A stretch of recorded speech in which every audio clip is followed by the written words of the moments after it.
orang yang pertama kali melaksanakan Maulid Nabi. Ya. Kenapa sih?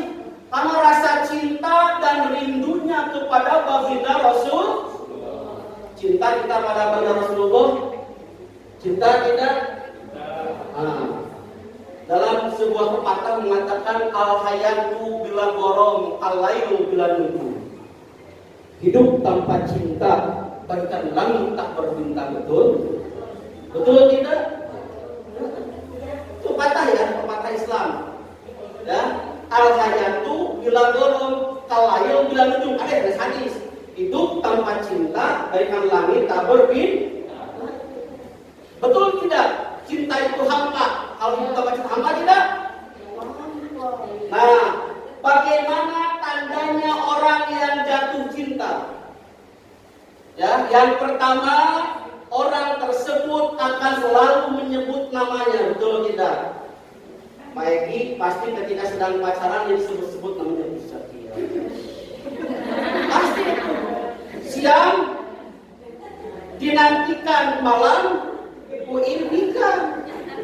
Lautan ku seberangi, gunungkan ku daki demi cinta. Benar tak? Nah, demi cinta disebut namanya yang tercantik, yang tersayang, bahkan engkau karena cinta. Begitupun cinta kita kepada Rasulullah banyak sebutnya dengan membaca sholat. Lupa nekwe Allahumma sholli ala Muhammad. Pada panjang mangga, baju langgeng mangga. Jadi orang yang jatuh cinta, ciri yang pertama adalah selalu menyebut namanya. Rasa cinta kita kepada Rasulullah selalu menyebut namanya. Tanda cinta orang yang selanjutnya melakukan apa yang disukainya. Aibar tebih-tebih, kenging orang majalah jalan demi cinta orang kan? Ya. Apa yang disukainya dicatat. Bakat pemikiran yang kawin Desember dikasih pesannya teh. Banyak dengan doa. Nah, nah itu demi cinta apa yang disukainya dibawa. Apa yang senanginya lakukan. Rasulullah mencintai anak-anak yatim, kita pun sama mencintai begitu. Tanda kita cinta. Benar. Yang ketiga, rela berkorban. Rela berkorban. Sumping kata bogo, kalau bakal kamu hujan ngegebrek, walaupun hujan, tetap kita datang.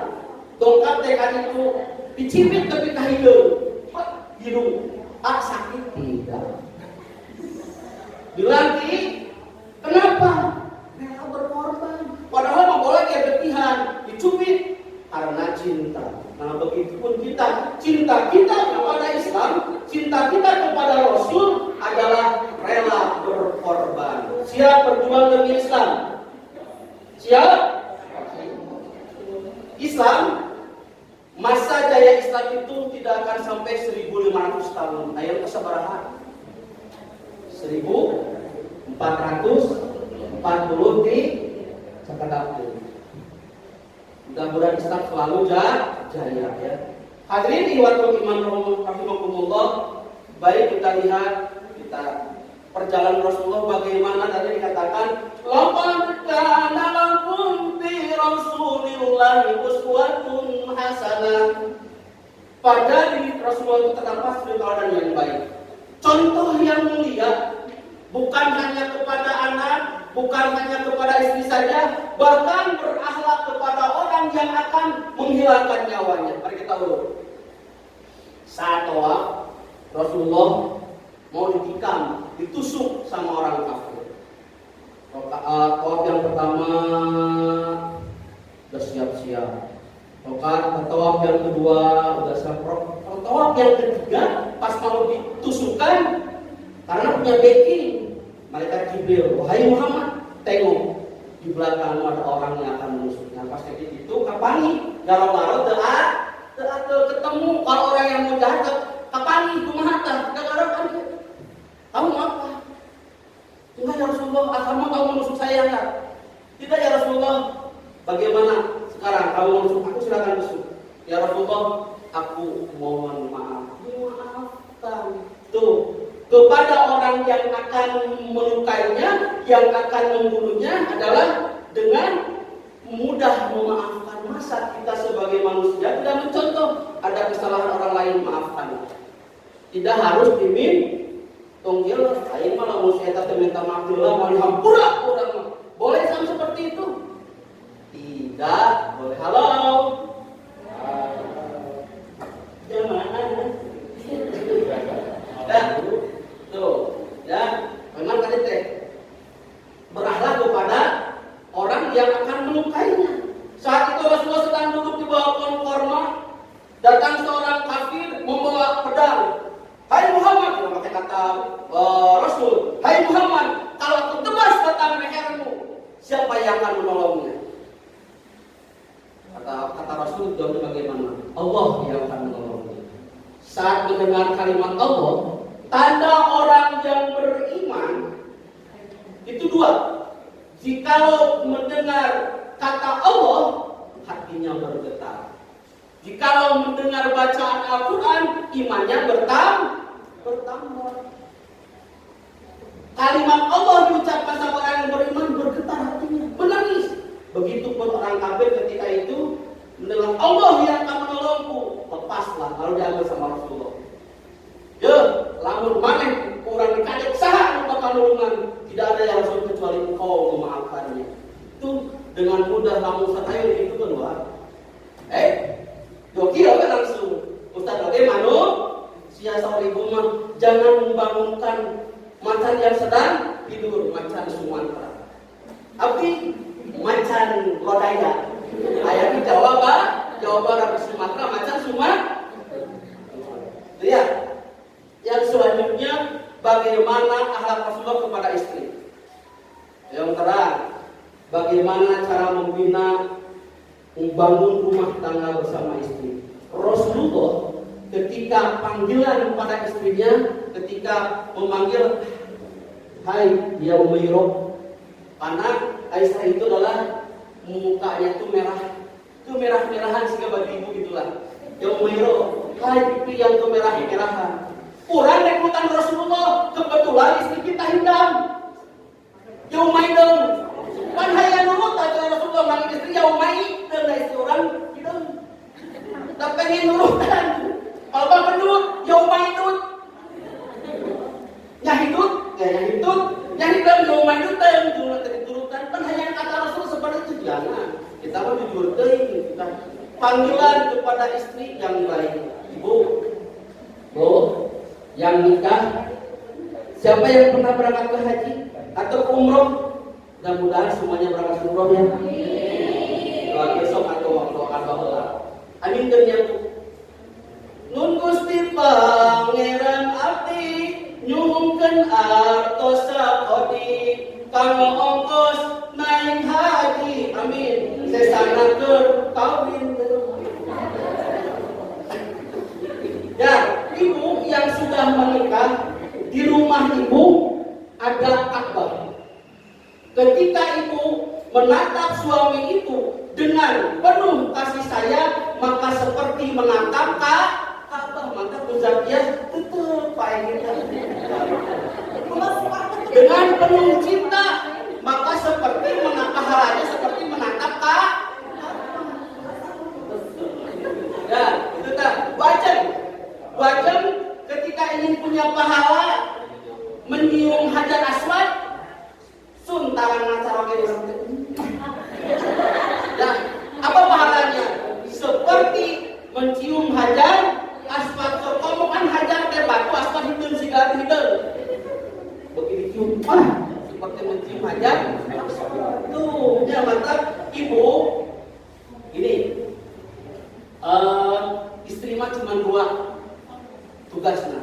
Satu, beribadah. Dua, qanitatun taat. Ya, pamungkas mah geuseuh kewajiban, masak kewajiban, ngarep kewajiban, pamungkas.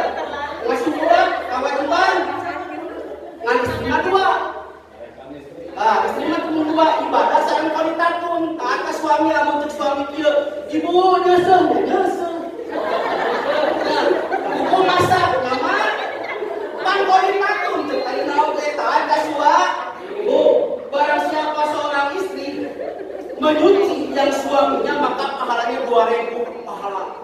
Allah angkat 2000 keburukan, Allah berikan 2000 kebaikan. Maka ibu-ibu sih lobanya.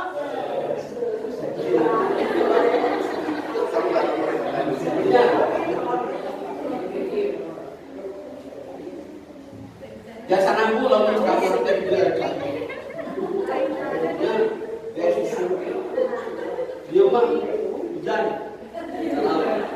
Baiklah, kita lanjutkan. Itu bagaimana cara akhlak Rasulullah kepada istri. Bagaimana Rasulullah kepada cucunya, kepada anak kecil ketika sedang sholat.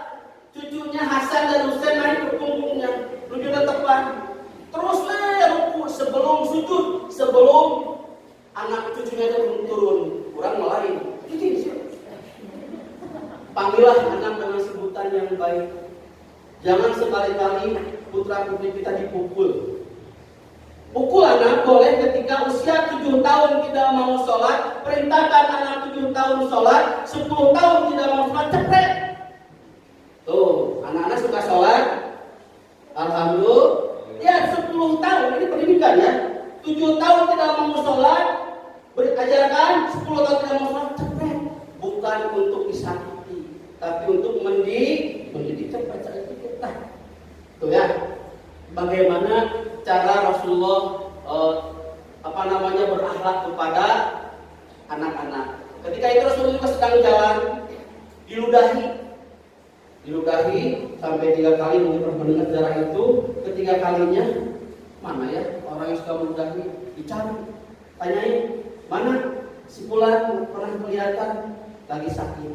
Beliau yang pertama kali datang untuk menegur dengan akhlak. Maka dengan akhlak Rasulullah, ya Rasulullah, engkau sungguh mulia. Tidak ada seorang teman pun yang datang menyembuhku, tapi engkau pertama kali datang menyembuhku pada aku selalu menyakitimu. Maka saat itu adalah alhamdulillah. Bila kita sekarang satu dulu,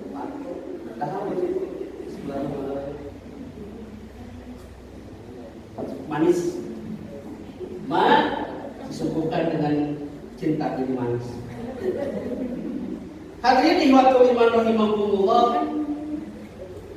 Dalam hal ini karakter, membentuk karakter generasi yang berkarakter. Kita sebagai umat Rasulullah, bagaimana cara membentuk pribadi yang berkarakter? Itu ya, menciptakan generasi yang berkarakter.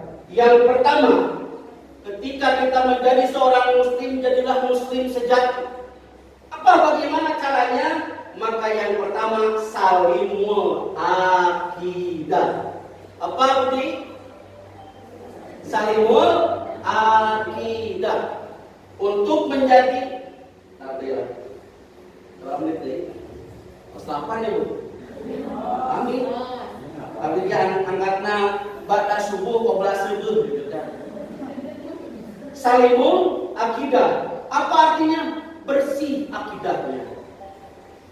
Bagaimana yang bisa kita cek bahasa tidak lama kieu. Mihape sisir jeung minyak kade kancroman leungeun, mihape pikir jeung niat kade kancroman leungeun. Artinya jangan sampai keimanan kita terkontaminasi, terpengaruh.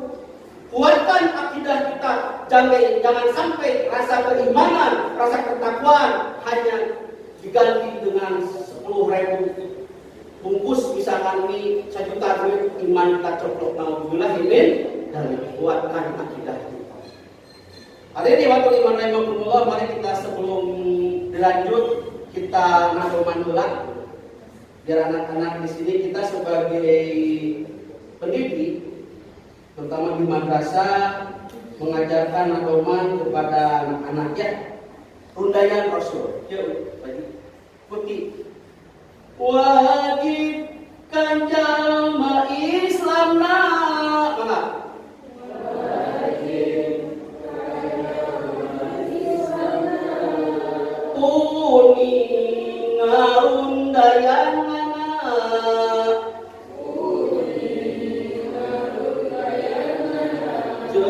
Nabi utusan Allah.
teladan Rasulullah. Rasulullah putra satu.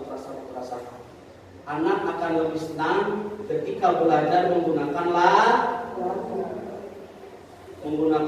menggunakan metode yang mudah diingat. Ketika belajar tentang sarah atau sejarah Rasulullah. Kita lanjutkan. Karakter muslim yang sejati yang pertama salimun akidah. Yang kedua adalah sahilul ibadah. Benar ibadahnya. Iyyaka na'budu wa iyyaka nasta'in. Hanya kepada Engkau kami beribadah dan hanya kepada Engkau kami mohon pertolongan. Jangan sampai ibadah kita diada-ada. Ibadah sesuai tuntunan Rasulullah, ibadah sesuai dengan ajaran Rasulullah. Maka barang siapa orang yang melaksanakan ibadah tidak sesuai tuntunanku, maka tidak termasuk ibadah ditolak. Maka ibadah teh perlu Selanjutnya matinul khuluq, kokoh akhlak. Berakhlak mulia. Berakhlak yang baik. Itu ya. Tanamkan kepada diri kita, kepada putra-putri kita, kepada anak didik kita untuk berakhlak mulia. Jadi matinul khuluq. Yang keempat adalah qawiyul jismi, kuat jasmaninya, bina jasmani kita. Dengan apa? Banyak sekali olah badan agar badan kita sehat. Sok sanajan bari badan ari gerakanna insyaallah loba berat. Jadi singset gitu ya. Mau senam ke, mau apa ke, yang penting jasmani kita kuat. Ibu dan bapak, jikalau ingin sehat badan harus sering-sering sholat butuh ke Allah, peryogi ke Allah, dekati. Kita ingin mendapat pertolongan dari Allah, dekati. Dengan apa? Banyak-banyak sholat malam. Sholat malam itu selain mencegah dari berbagai macam penyakit, juga kita mudah dekat pertolongan Allah. Teraskeun, mana luntan ini? Lapar sedikit ya, sambil pikir lapar. Yang sedikit lagi itu cuma 4 lagi. Terus yang selanjutnya musyakal fikri, intelek dalam berpikir tuh. Jadikanlah yang berkarakter, generasi yang berkarakter, intelek dan dalam berpikir. Itu ciptakan banyak sahabat Ali, sahabat Rasul yang paling muda adalah Ali bin Abi Thalib. Dia pemuda yang intel, yang sekali pikir. Maka kata Rasulullah, aku adalah budak ilmu. Kuncinya ada di Ali bin Abi Thalib. Ya, bukan ilmu ada di aku, kuncinya ada di Ali bin Thalib. Ali bin Abi Thalib sahabat Nabi yang paling kecil. Maka gelarnya karamallahu wajhah. Ahli intelek, ahli berpikir. Yang selanjutnya mujahadatun nafsi, kuat melawan hawa nafsu.